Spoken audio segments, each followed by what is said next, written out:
Perlindungan terhadap korban kekerasan seksual perlu menjadi perhatian kita bersama.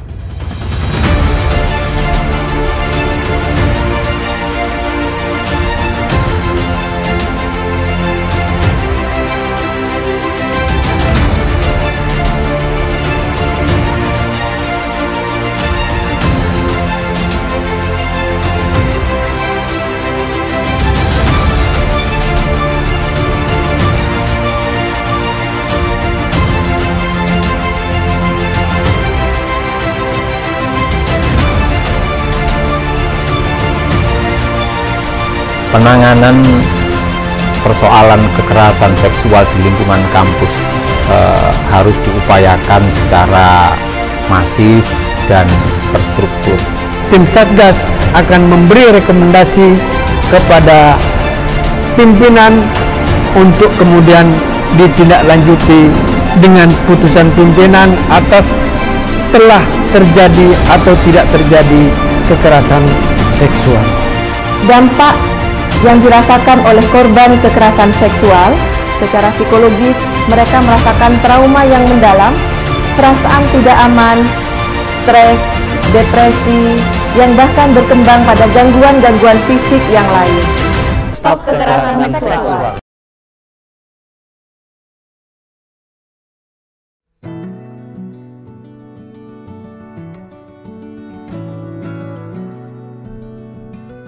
Menyisir kasus kekerasan seksual di perguruan tinggi, betapapun rumitnya, mestilah tetap dilakukan. Namun tak kalah pentingnya adalah melakukan tindak pencegahan. Bukankah mencegah itu lebih baik daripada mengobati?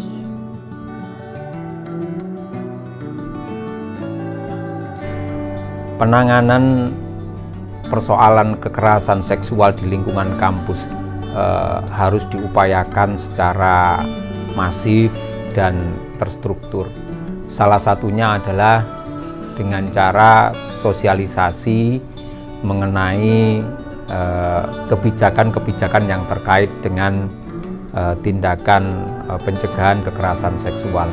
Yang kedua terkait dengan penguatan pembelajaran ya di kalangan mahasiswa dan juga sivitas akademik lainnya. Yang ketiga adalah penguatan tata kelola. Nah, penguatan tata kelola ini harus menyatu dengan tadi itu. Nah, ini pembelajaran yang ada di lingkungan kampus kita. Apakah itu dilakukan oleh mahasiswa, dosen, tenaga kependidikan, ataupun para tenaga cleaning service dan penjaga keamanan, dan juga penguatan budaya.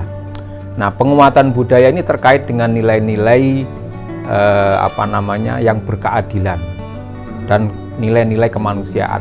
Lingkungan kita ini adalah lingkungan Universitas Islam yang notabene nilai-nilai kultur kita itu dipengaruhi oleh nilai-nilai Islam. Nah, ini seringkali menimbulkan perilaku-perilaku yang tanpa disadari sebenarnya mengandung unsur kekerasan seksual, seperti guyonan-guyonan meskipun bersifat agama tetapi itu mengandung unsur kekerasan seksual.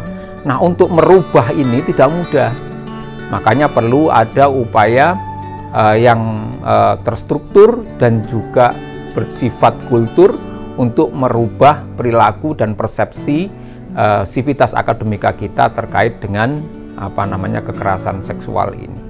Nah, yang terakhir adalah terkait dengan upaya-upaya yang lain ya. Upaya-upaya yang lainnya seperti misalkan kita mencoba memberikan pengertian yang mendasar dan mendalam kepada mahasiswa baru ketika mereka mulai memasuki proses pembelajaran di lingkungan kampus kita.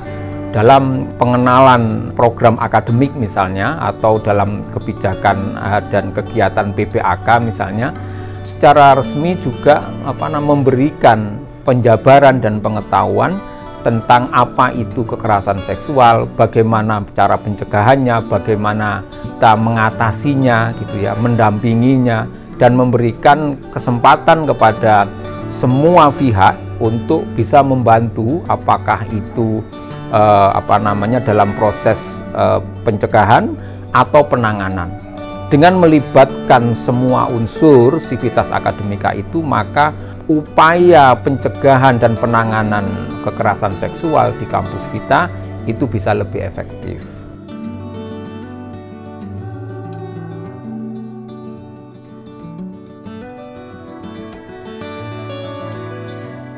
Arah yang melintang tak pernah disangka, musibah yang datang tak jua dikira, tapi pantang menyerah atas peristiwa yang melintas di kelopak mata. Ketika kasus kekerasan seksual terlanjur terjadi, maka segera pula untuk ditangani.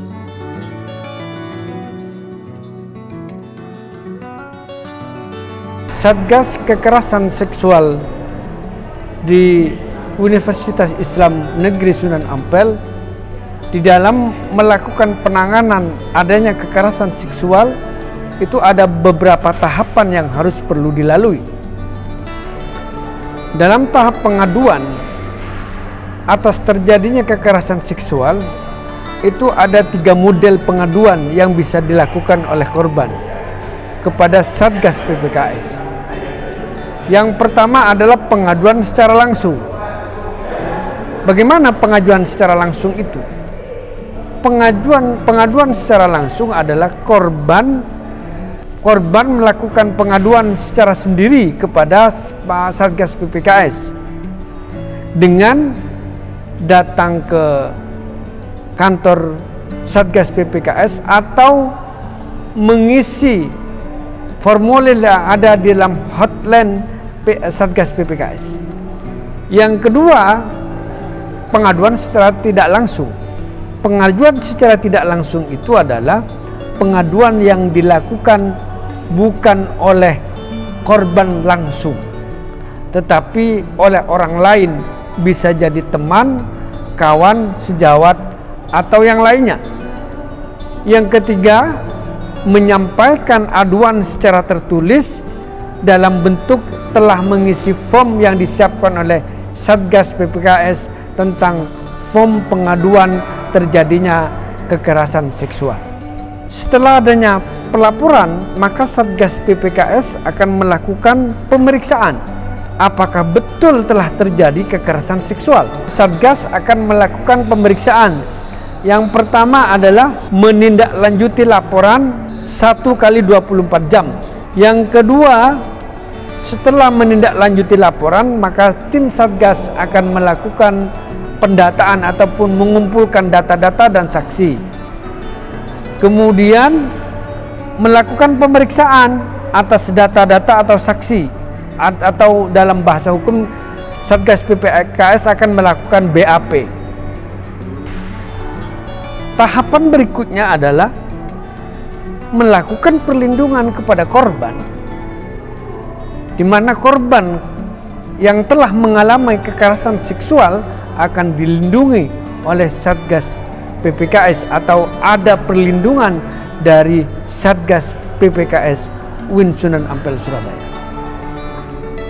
Setelah itu maka akan dilakukan pendampingan kepada korban, baik secara fisik dan psikologis, dan pengaduan BAP kepada korban itu dilakukan secara tertutup dalam rangka melindungi keamanan pelapor. Kemudian kalau memang tidak cukup waktunya 1 kali 24 jam, maka bisa diperpanjang waktunya sampai kebutuhan BAP itu terpenuhi.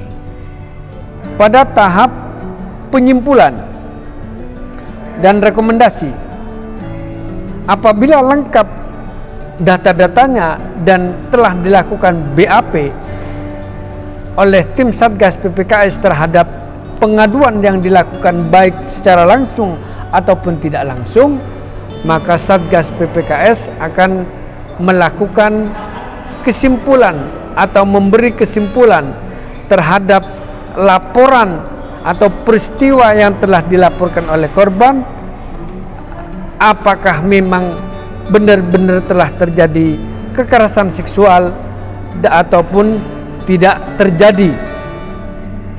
Kemudian tim Satgas akan memberi rekomendasi kepada pimpinan untuk kemudian ditindaklanjuti dengan putusan pimpinan atas telah terjadi atau tidak terjadi kekerasan seksual.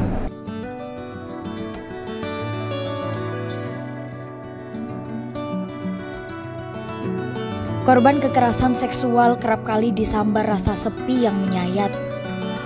Dirinya merasa dililit pikiran traumatik, perasaan stres, dan juga depresi.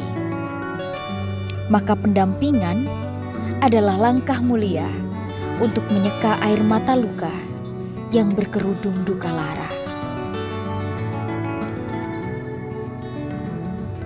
Sesuai dengan PMA nomor 73 tahun 2022 bahwa satuan pendidikan wajib memberikan layanan penanganan bagi kekerasan seksual. Dampak yang dirasakan oleh korban kekerasan seksual sangat beragam. Secara psikologis, mereka merasakan trauma yang mendalam, perasaan tidak aman, kecenderungan menyalahkan diri sendiri, bahkan mengisolasi diri, sehingga menghambat interaksi mereka dengan lingkungan sekitarnya, stres, depresi, yang bahkan berkembang pada gangguan-gangguan fisik yang lain. Untuk itu, sesuai dengan amanah yang diberikan, Satgas PPKS UIN Sunan Ampel Surabaya menyediakan layanan pendampingan sebagai bagian dalam penanganan kekerasan seksual.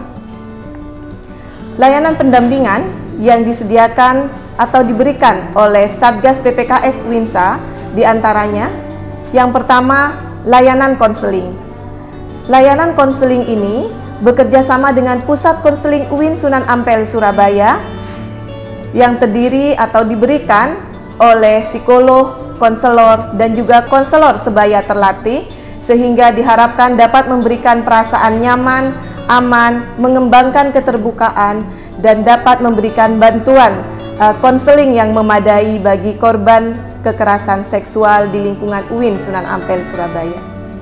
Yang kedua adalah layanan kesehatan.